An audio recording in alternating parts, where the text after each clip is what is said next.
Railway के एक सामान्य कर्मचारी के रूप में जब लाल बहादुर शास्त्री ने अपनी मां को अपना परिचय प्रदान किया, उस भावना में निरूपित राष्ट्रीयता की शक्ति को आप भली भांति महसूस कर सकते हैं, अनुभव कर सकते हैं। अपने गरिमामयी अतीत की जानकारी नहीं होती है, वह राष्ट्र कभी सुनहरे भविष्य का स्वप्न नहीं देख सकता है। त्याग और बलिदान तुम्हारा होता, भारत का सम्मान नहीं अरमान तुम्हारा होता, औरों के हाथों से किंचित छूट नहीं हम पाते, संशय है बापू हम कैसे आजादी पा जाते। देश के दो ऐसे महान सपूत जिनका जीवन सादगी, सहजता, सरलता की पराकाष्ठा से युक्त था, जिनके जीवन का एकमात्र उद्देश्य भारत माता के प्रति अपने संपूर्ण जीवन को न्यौछावर कर देना था, जिनके मन में उत्साह था, उमंग था तो केवल राष्ट्र के उत्थान का उमंग था, जिनके हृदय में स्वप्न था तो भारत को उदित सूर्य की भांति विश्व के फलक पर चमकते हुए देखने का स्वप्न था।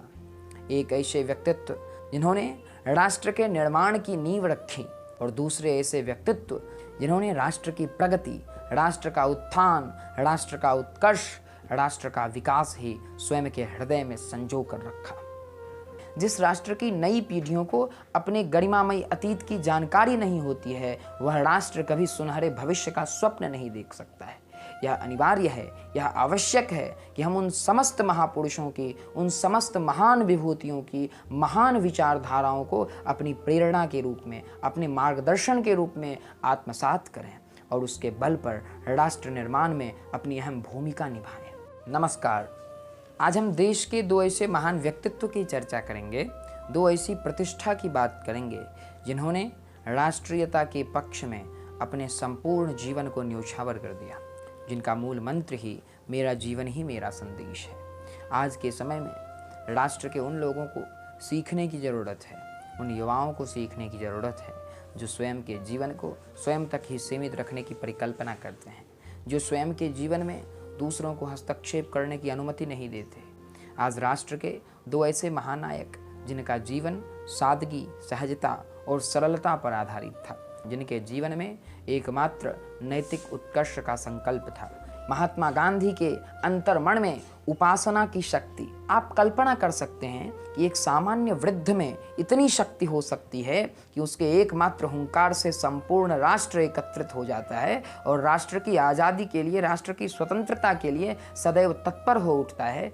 अर्थात उस व्यक्ति में वह अभूतपूर्व शक्ति होगी, वह कार्यक्षमता होगी जिसके बल पर हम आज पुनः राष्ट्र निर्माण में सजग प्रहरी की भांति अपनी भूमिका निभा सकते हैं।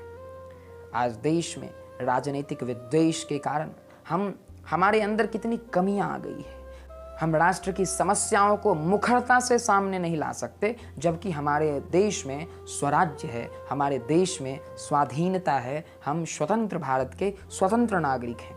इसके लिए आवश्यक है कि वही आत्मसमर्पण, वही देश के प्रति कुछ कर गुजरने की क्षमता, देश के प्रति एक निष्ठा का भाव और देश में निवास करने वाले हर एक व्यक्ति के प्रति समानता सत्कार की भावना। अगर नहीं कुछ त्याग और बलिदान तुम्हारा होता, भारत का सम्मान नहीं अरमान तुम्हारा होता, औरों के हाथों से किंचित छूट नहीं हम पाते, संशय है बापू हम कैसे आज़ादी पा जाते।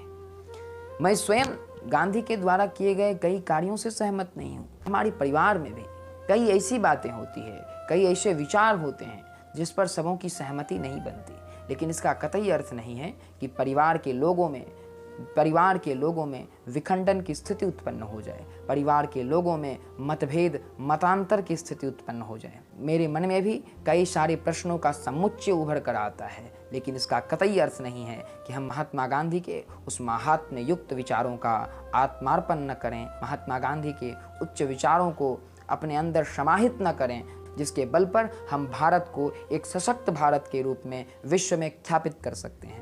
जिन्होंने अपने जीवन को यह सोचकर न्यौछावर कर दिया कि हमारी आने वाली नवीन पीढ़ियां केवल और केवल स्वतंत्र राष्ट्र की प्रगति के बारे में सोचेगी, केवल और केवल स्वतंत्र राष्ट्र के उत्थान के बारे में सोचेगी, न सिर्फ जातिवाद, राजनीतिक विद्वेष और आपसी दुर्भाव के कारण आपस में उलझकर राष्ट्र की स्वाधीनता को खतरे में डालेगी।